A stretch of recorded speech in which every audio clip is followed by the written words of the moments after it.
Hi guys! Meron na naman tayong bagong recipe. I-share ko sa inyo kung paano ako magluto ng stir-fry crabs with spring onion at ginger na with chili. Ito yung ating mga sangkap. Itong crabs, 3 peraso siya, hinati ko lang. Garlic, ginger, white onion, spring onion, sili na haba na hiniwa ko lang siya. Tara, mag-start na tayo magluto. Naglagay na ako ng oil, pinapainit ko na siya. Ilagay na natin tong crabs. Kailangan low heat lang siya.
Ilagay ang onion.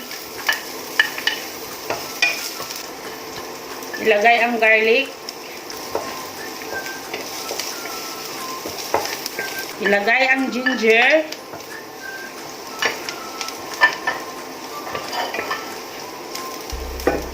Ilagay ang sili.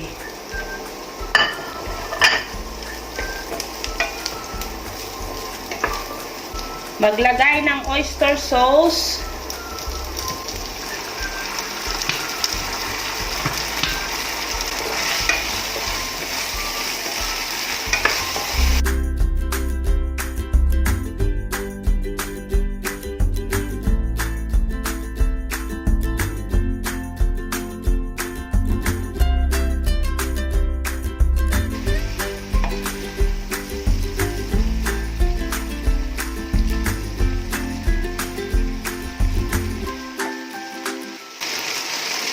Ilagay ang tubig na merong cornstarch. Cornstarch.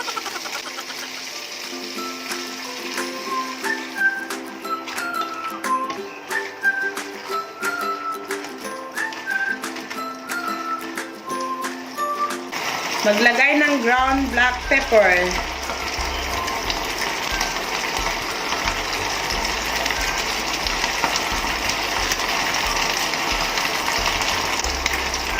Maglagay ng asin.